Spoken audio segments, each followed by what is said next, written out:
Abra sua Bíblia no Evangelho de Lucas, capítulo 9. Nós vamos ler do verso 57 ao 62.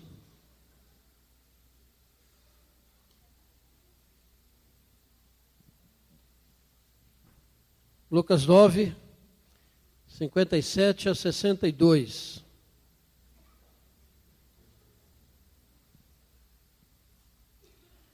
Diz assim a palavra de Deus: Indo eles caminho fora, alguém lhes disse: Seguir-te-ei por onde quer que fores. Mas Jesus lhe respondeu: As raposas têm os seus covis, e as aves do céu ninhos, mas o Filho do homem não tem onde reclinar a cabeça. A outro disse Jesus: Segue-me. Ele, porém, respondeu: Permite-me ir primeiro sepultar meu pai. Mas Jesus insistiu: Deixa aos mortos o sepultar os seus próprios mortos. Tu, porém, vai e prega o reino de Deus. Outro lhe disse: Seguir-te-ei, Senhor, mas deixa-me primeiro despedir-me dos de casa. Mas Jesus lhe replicou: Ninguém que, tendo posto a mão no arado, olha para trás, é apto para o reino de Deus. Amém.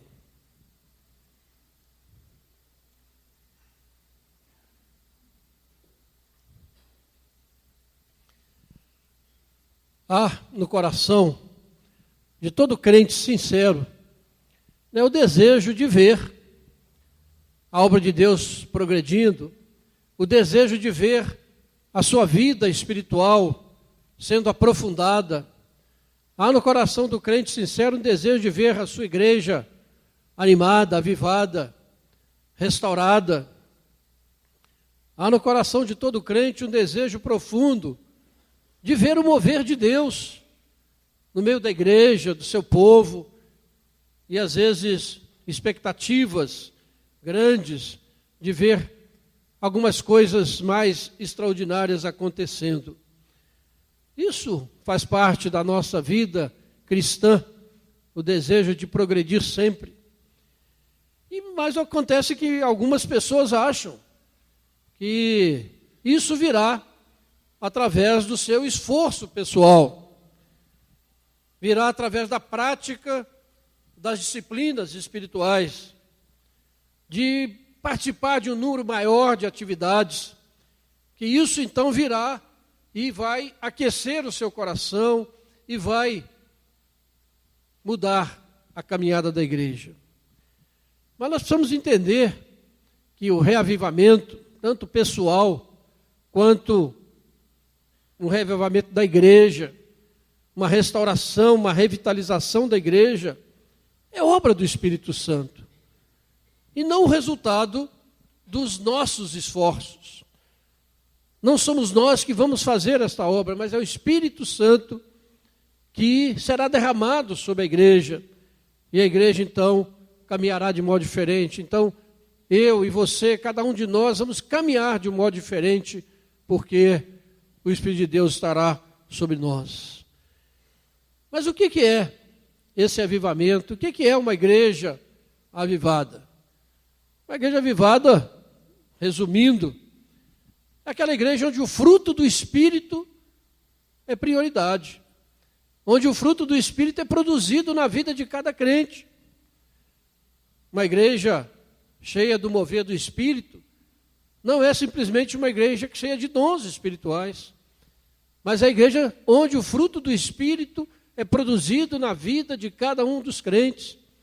O amor, a alegria, a paz, a bondade, a benignidade, a mansidão, o domínio próprio, a fé, estão presentes, são características de um cristianismo saudável, de uma igreja cheia do Espírito Santo, de vidas que realmente foram moldadas pela palavra.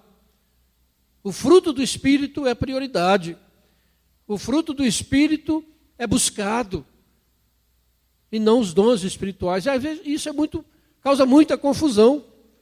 A gente acha que uma igreja avivada é uma igreja onde os dons espirituais são muito enfatizados. Mas os dons são dons de serviço. Eles são necessários, eu não estou dizendo que eles não são necessários, eles são necessários, eles precisam estar presentes na igreja, porque é através dos nossos dons que nós vamos servir uns aos outros. É através dos nossos dons que nós seremos ministrados uns pelos outros. É através dos dons que a igreja vai realizar o seu trabalho. Mas a igreja pode ter isso tudo, mas se ela não produzir o fruto do Espírito, ela não estará dentro daquele propósito de Deus para a sua vida. Como conseguir isso? O texto que nós lemos mostra Jesus pondo à prova aqueles que queriam segui-lo. É o título aí do texto que nós lemos. No capítulo 10, Jesus irá enviar esses discípulos de 2 a 2. Então ele está preparando os discípulos, ele está fazendo uma prova para saber quem que realmente ele poderia enviar, para saber quem realmente eram aqueles discípulos que ele poderia confiar esta missão de precedê-lo aí em cada cidade, lugar aonde ele iria passar. E no capítulo 10, no versículo 2, Jesus enfatiza a necessidade de obreiros para a sua seara, que ela é grande, mas os trabalhadores são poucos, os aptos são poucos, porque muitas vezes as pessoas não entendem o que significa seguir a Jesus Cristo. E essas palavras de Jesus nesse texto vão nos mostrar que tem certas atitudes, certos comportamentos que revelam o verdadeiro cristão, que mostram realmente uma vida cheia do Espírito, que vão nos conduzir realmente a uma igreja cheia do mover do Espírito. Não são os nossos esforços, mas são aquilo que o Espírito Santo coloca em nosso coração e nos leva a agir e a termos atitudes em cima disso. Acompanhe aí na sua Bíblia os versículos 57 e 58. Alguém muito entusiasmado disse: Senhor, eu vou seguir o Senhor por onde o Senhor for. Aí Jesus diz para aquela pessoa: olha, não é assim não. Jesus aqui está lidando com aquelas pessoas que acham que seguir Jesus é um divertimento, que seguir Jesus só traz bênção. Acham que seguir Jesus, dizer: Senhor, olha, eu vou seguir o Senhor, onde o Senhor for eu vou. Um entusiasmo vazio. O que quer dizer isso? Mas Jesus então chama essa pessoa e diz: olha, as raposas têm os seus covis e as aves do céu ninhos, mas o Filho do Homem, o Rei dos Reis, o Senhor dos Senhores, o Messias, não tem onde reclinar a cabeça. E Jesus aqui então coloca um ponto fundamental do discipulado cristão, da vida cristã, da verdadeiramente de como nós estamos seguindo ao Senhor. Jesus mostra que para segui-lo, não basta dizer: olha, Senhor, eu vou seguir aonde o Senhor quiser. Mas Jesus mostra que tem que haver renúncia pessoal. Aí mesmo nesse capítulo 9, no versículo 23, Jesus diz: olha, se alguém quiser vir após mim, a si mesmo se negue, dia a dia tome a sua cruz e siga-me. Jesus está dizendo: olha, você está achando que ser discípulo é você ir na igreja alguns dias, é você se entusiasmar com algumas coisas, é você ter uma vida sossegada. Ele está dizendo: não. O meu discípulo é aquele que renuncia a si mesmo, que abre mão muitas vezes da sua segurança, do seu conforto, que sai da sua tranquilidade para servir ao seu Deus. E foi o que Jesus fez. Ele saiu da sua glória. Filipenses 2, versos 5 a 11 vai dizer isto: que Jesus saiu da sua glória, assumiu a forma de servo. E ele disse: eu não vim para ser servido, mas eu vim para servir e dar a minha vida em resgate de muitos. Então Jesus está mostrando para aqueles que estão aí seguindo a Jesus apenas de modo muito alegre, despreocupado, sem compromisso ele está dizendo, esse não é meu discípulo. O caminho é o caminho da renúncia. O caminho do discipulado é um caminho de se tomar a cruz dia a dia. O caminho do discipulado é seguir o exemplo de Jesus. O Filho de Deus não tinha onde reclinar a cabeça, segundo a palavra dele. Ele diz, olha, os animais têm lugar seguro para ficar. Mas o meu discípulo, ele precisa renunciar a si mesmo, renunciar aos seus direitos. Vivemos num tempo em que o cristão tem direito a tudo. Tem direito a reivindicar as coisas de Deus, a exigir as coisas de Deus, a determinar as coisas que ele quer de Deus. E poucos têm noção da sua responsabilidade, do seu chamado, que Deus verdadeiramente o chamou e o vocacionou.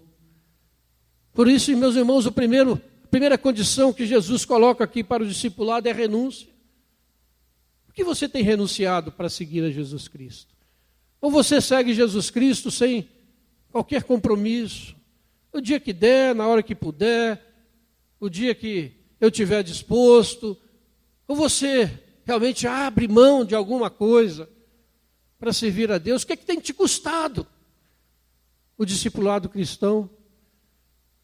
Muitos irmãos nesses dias têm dado as suas vidas, têm sofrido perseguições, porque têm sido fiéis e não o contrário. Porque têm andado no caminho do Senhor, têm sido perseguidos.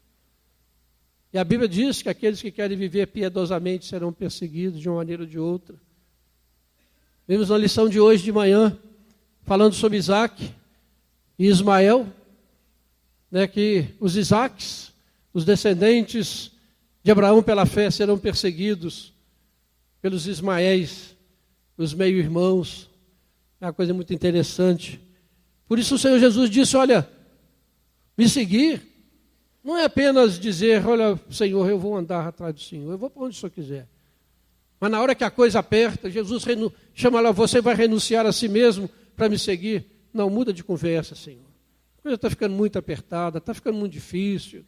Eu tenho tanta coisa para fazer. Como é que eu vou abrir mão de tantas coisas? Como é que eu vou poder fazer isso e fazer aquilo? Mas o Senhor Jesus foi muito enfático. Você já notou aqui como o Senhor Jesus responde? É palavra dele. Ele diz, olha, mas Jesus lhe respondeu.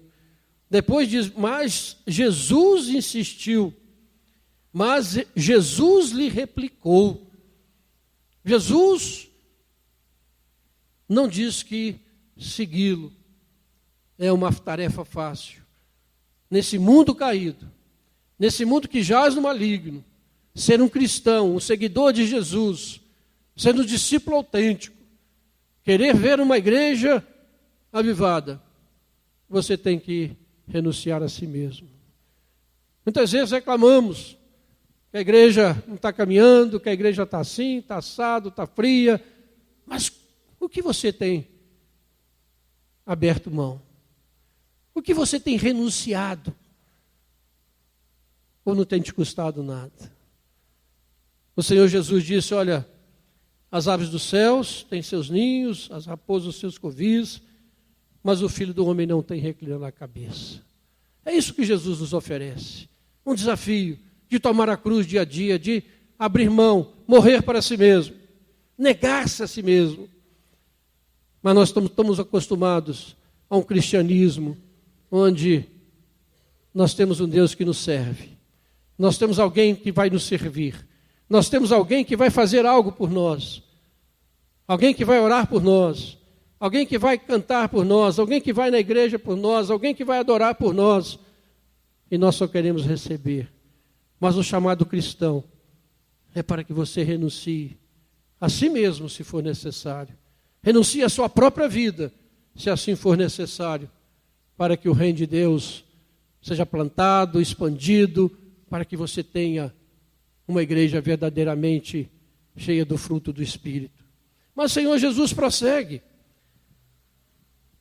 E sem dúvida, nessa primeira questionamento, alguns já saíram da presença do Senhor, porque lá na frente, Jesus enviou 70. E certamente havia muito mais gente seguindo a Jesus. Quando Jesus apertou, ficaram 70. Jesus então coloca a segunda característica, o verso 59 e 60. Jesus disse: olha, segue-me. Ele, porém, respondeu: permite-me ir primeiro sepultar meu pai. Mas, era uma desculpa válida. Mas Jesus insistiu, diz o texto: deixa os mortos sepultar os seus próprios mortos. Tu, porém, vai e prega o reino de Deus. Aqui Jesus está lidando com aqueles que acham que a obra do Senhor pode ficar para depois. Que há muito tempo de sobra. Que primeiro nós precisamos realizar os nossos próprios desejos. Primeiro eu preciso me realizar como pessoa, como profissional ou como qualquer outra coisa. Antes de eu renunciar a mim mesmo, eu preciso ter alguma satisfação. Não deixa para depois, Senhor. Vamos levar um tempo aí, quando meu pai morrer, quer dizer, lá na frente, o Senhor pode contar comigo. Mas Jesus está dizendo: olha, a obra é urgente. E aqui uma segunda característica do discipulado é a urgência da obra do Senhor. As almas estão clamando, vidas estão se perdendo. Tu, porém, vai e prega. A urgência de se pregar o evangelho da cruz, o evangelho da redenção, o evangelho da graça. Porque quantas pessoas estão ouvindo tanta bobagem e nós estamos sossegados, dizendo: deixa, daqui a um tempo eu vou fazer. Mas Jesus está dizendo: vai e prega, deixa os mortos sepultar os seus próprios mortos. Tu, porém, vai e prega. Ontem, lá em Ubá, eu usei esse texto para falar ali ao sínodo, falando do desafio de plantarmos igrejas nessa região. E lá, durante a reunião, foi falado do pastor José Dilson, missionário da IPB no Senegal. Faz um trabalho com crianças de rua, um país extremamente pobre. E ele foi para lá e criou um trabalho com as crianças de rua. E ele foi preso, acusado de estar quebrando a lei daquele país por estar ajudando aquelas crianças. Ficou preso por mais de 6 meses. A igreja, usando todos os recursos para tirá-lo da prisão. Um homem diabético, às vezes ficava sem remédio. E ele ficou preso ali durante algum tempo. E agora, acho que no mês de junho, ele foi libertado. Então, veio ao Brasil, certamente. E chegou aqui, todo mundo quer ouvir a história dele. Todo mundo quer levá-lo para a sua igreja, a contar as experiências. E ele falou assim: não, eu tenho que voltar. Não dá para ficar aqui. Mas para aí, pastor, o senhor passou 6 meses preso. Não, mas eu não posso abandonar aquelas crianças. Eu tenho um compromisso. Um senso de urgência, um senso do chamado de Deus. Eu tenho que ir. Posso ser preso de novo, posso morrer naquele país. Eu fico pensando, se fosse a gente, fosse preso, eu não volto naquele país nunca mais. O pessoal lá que se vire, pô. Estou lá dando a minha vida, me desgastando, vem me prender, vem fazer tudo isso. Seria a nossa reação natural. Mas quando alguém tem um senso da urgência, renuncia a si mesmo, toma a sua cruz, ele sabe que a pregação do evangelho é urgentíssima. Não podemos deixar para amanhã, porque diz a palavra: amanhã pode ser muito tarde. Quantos precisam de libertação? Quantos precisam ouvir uma mensagem de graça nesses dias? Que estão ouvindo só mensagens de autoajuda? Um cristianismo terapêutico e não um cristianismo de salvação, de perdão. O slogan é esse: eu mereço ser feliz, vou ser filho do rei, tem o direito de ser feliz. Deus não nos chamou para ser feliz. E Jesus não veio para nos fazer felizes. Jesus veio para nos fazer santos. Jesus veio para nos fazer herdeiros do seu reino. Jesus veio para fazer-nos filhos do rei, verdadeiramente santificados na vida dele. E nós estamos pregando um outro evangelho que não leva à salvação. A pessoa fica feliz nessa vida, recebe tudo o que tem, mas perde a redenção. Nesse versículo, capítulo 9 ainda, no versículo 25, Jesus pergunta: que aproveita ao homem ganhar o mundo inteiro, se ele vier a perder-se ou causar dano a si mesmo? É urgente, irmãos. Não é para esperar o dia que o pai morrer, o dia que acontecer isso, o dia que eu me realizar como pessoa. Porque agora a necessidade hoje é dizer: eis-me aqui, Senhor, envia-me a mim. Eis-me aqui, Senhor, usa. Faze de mim um instrumento nas tuas mãos.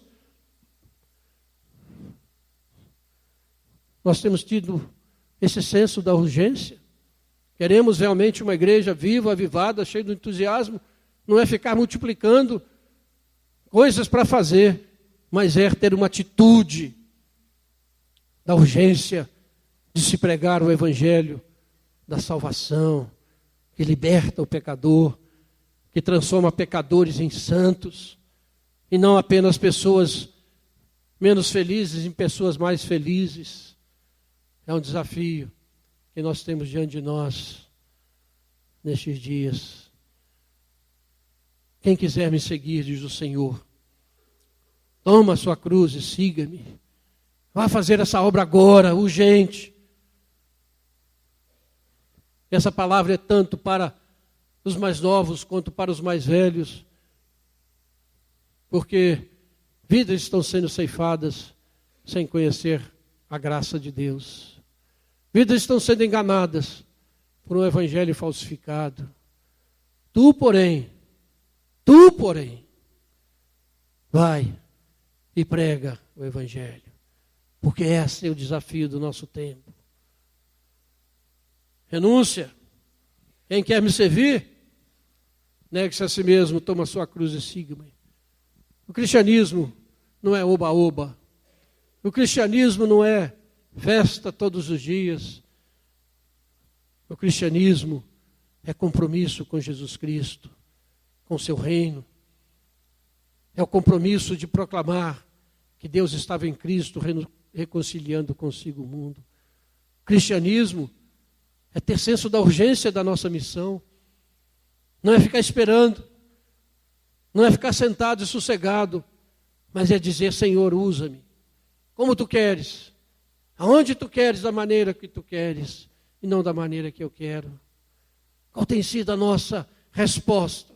Não, Senhor, espera mais um pouquinho. Deixa-me primeiro fazer isso, fazer aquilo. O tempo está curto. Os dias são maus. E a palavra de Deus diz que nós precisamos remir o tempo. Mas o Senhor Jesus prossegue ainda. A gente vê que Jesus aqui não está tentando agradar alguém para segui-lo. Jesus aqui está precisando me enviar gente para pregar. Ele está fazendo ali uma seleção, está dizendo: vem cá, tudo bem, fica lá um pouquinho, depois você vem e faz isso. Não, tudo bem, não precisa abrir mão de nada não. Vamos caminhar desse jeito. Jesus não baixa o seu padrão. E ele continua exigindo. Porque no verso 61 e 62, alguém diz: seguir-te-ei, Senhor. Mas deixa-me primeiro despedir dos de casa. Jesus aqui está lidando com aqueles que não cortam seus laços. Não cortam aquelas coisas que estão amarrando a sua vida espiritual. Não tem coragem de romper com aquelas coisas que o impedem de seguir a Jesus Cristo. Pessoas que dão desculpas, dizendo: Senhor, eu não posso, está difícil, eu tenho esse compromisso, eu tenho aquele, eu tenho que realizar os propósitos da minha vida, os projetos da minha vida. Seria também uma desculpa até razoável. Mas Jesus lhe replicou: ninguém que, tendo posto a mão no arado, olha para trás, é apto para o reino de Deus. Jesus aqui está mostrando que quando ele chama esse alguém para ir às últimas consequências pelo seu reino. Ele não chama alguém aqui para pegar o arado e ficar brincando, andando de um lado para o outro. Quando vai se arar, tem que se arar numa direção só, reto. Há um alvo a ser alcançado. E Jesus disse: olha, aquele que põe a mão no arado, mas fica olhando para trás, fica dizendo: olha, eu estou perdendo isso, eu estou perdendo aquilo. Jesus me chamou para uma missão tão difícil. Eu poderia estar desfrutando disso e daquilo. Ah, Senhor, não me chama agora não. Deixa para depois. Eu preciso despedir lá de casa ainda. Eu preciso resolver minha vida. Jesus está dizendo: olha, se esse é o seu pensamento, não põe a mão no arado. Você não está apto para o reino de Deus. Você não está apto para ser meu discípulo. Você não está apto para seguir no meu caminho e dizer que é um cristão. Determinação para ir às últimas consequências pelo reino de Deus. Senhor, eu vou seguir-te por onde quer que eu vou. Eu vou fazer isso e vou fazer aquilo. Eu vou participar desse ministério e daquele ministério. Mas logo, logo se esquecem do compromisso. E vão fazer outra coisa porque está difícil. E você já notou que quando alguém está servindo na igreja, e ele, às vezes está desempregado, aí está lá servindo a igreja. O dia que arruma emprego, some, não estou trabalhando demais, estou muito apertado, estou estudando demais, não sei o quê. Primeira coisa que ele larga é a igreja, é o compromisso dele com Deus. O outro não pode deixar, mas aquele compromisso que ele assumiu, às vezes, aqui diante do Senhor, esquece. Põe a mão no arado, mas olha para trás. O interesse dele realmente não é a caminhada cristã. A palavra de Deus diz: lembre-se da mulher de Ló, aquela que olhou para trás e virou uma estátua de sal. Quantos estão olhando para trás, se tornando estátuas, inertes, incapazes, inúteis, plantados como uma estátua, porque colocaram a mão do arado, mas ficaram olhando para trás, lembrando dos dias que faziam isto ou aquilo, mas deixaram de caminhar no caminho do Senhor. Perderam. Começam a reclamar do tempo, começam a reclamar das dificuldades, começam a reclamar disso e daquilo, começam a colocar outras coisas na frente. Mas o Senhor diz: aquele que põe a mão no arado e fica preso a tantas coisas, não está apto para o reino de Deus. Meus irmãos, essa é uma palavra difícil. Essa é uma palavra desafiadora. Essa é uma palavra que talvez não gostássemos de ouvir. Mas se nós realmente estamos empenhados em ser igreja do Senhor, igreja cheia do Espírito, porque estamos às vezes reclamando que a igreja não está fazendo isso, não está fazendo aquilo, mas qual é o nosso compromisso? Qual tem sido o seu compromisso? Você está dizendo apenas: Senhor, eu vou te seguir. Mas não espera muito compromisso, não. O dia que der, só conta comigo. O dia que não der, só vai me compreender, porque eu tenho outras coisas. Mas aquele que, por exemplo, Jesus não olhou para isso quando ele veio te buscar. Ele abriu mão da sua glória. E, gente, e quando Jesus abriu mão da sua glória, foi para toda a eternidade.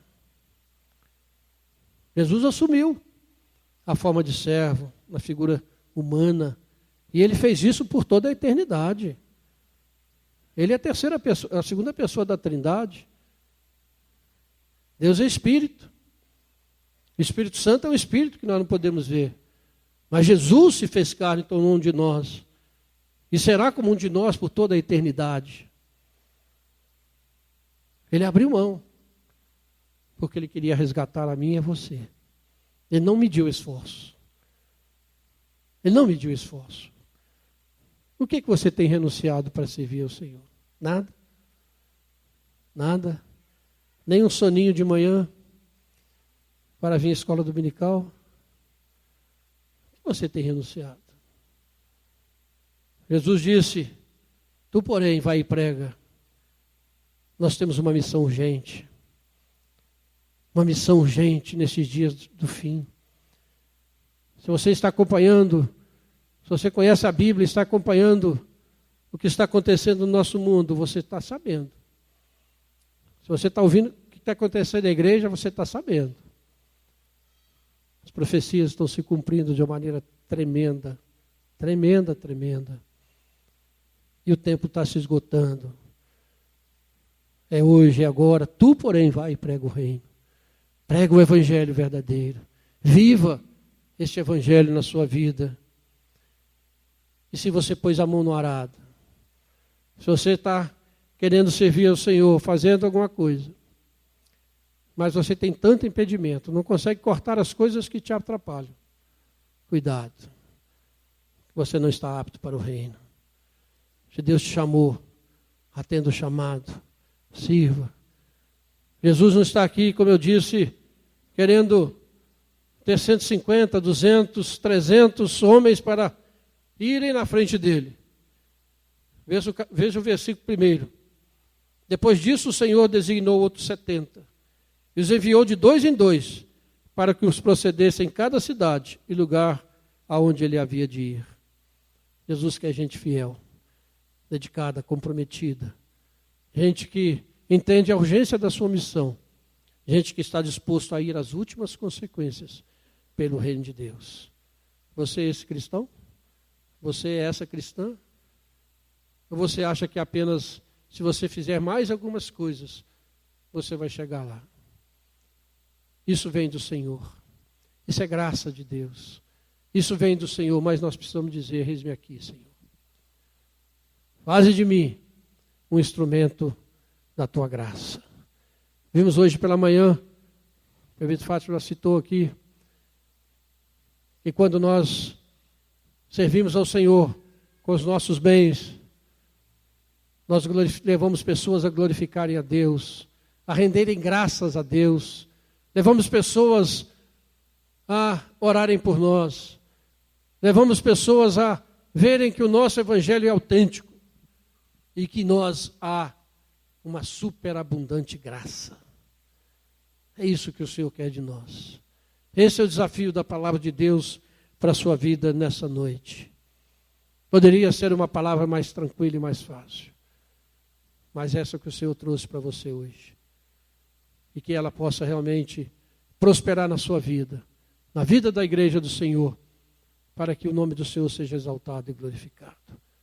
Queremos realmente uma igreja viva, avivada, queremos ser cristãos cheios do Espírito. Aqui está a palavra do Senhor. Renúncia, senso de urgência da missão e a determinação para ir às últimas consequências pro amor ao Senhor Jesus. Que Deus nos abençoe. Deus tenha misericórdia de nós. E que a palavra de Deus possa prosperar na sua vida, segundo o propósito do Senhor. Amém.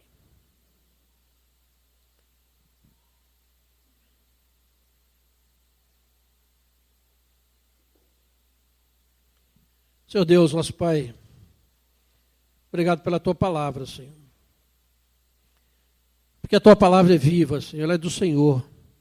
Ela não é minha, ela não é da igreja, mas ela é do Senhor, ó Pai. E a palavra que nós lemos aqui nesta noite é a palavra do próprio Senhor Jesus. Ó Deus, desperte a Tua igreja, Pai. Desperte a cada um de nós para a Tua maravilhosa graça, para o privilégio que o Senhor nos deu de sermos Teus filhos e Teus discípulos. Ó Pai, que haja em cada um de nós essas atitudes que vimos aqui, ó Pai. Que haja em cada um de nós, ó Pai, esse comportamento, essa determinação, essa vontade de sermos assim, ó Pai. Que a graça do Senhor seja derramada sobre nós e nos leve e nos capacite a assim vivermos. De maneira, ó Pai, que o Teu nome seja glorificado, exaltado, engrandecido e vidas sejam alcançadas pela Tua graça. Perdoa os nossos pecados, ó Pai. Perdoa a nossa negligência. Perdoa o nosso conformismo. Perdoa, Pai. Perdoa, Pai. Em nome de Jesus. Tem misericórdia de nós, Senhor. Faze de nós, Senhor, cristãos autênticos, seguidores de Jesus Cristo. E não alguém que está apenas brincando de ser um cristão. Tem misericórdia. Em nome de Jesus. Amém, Pai.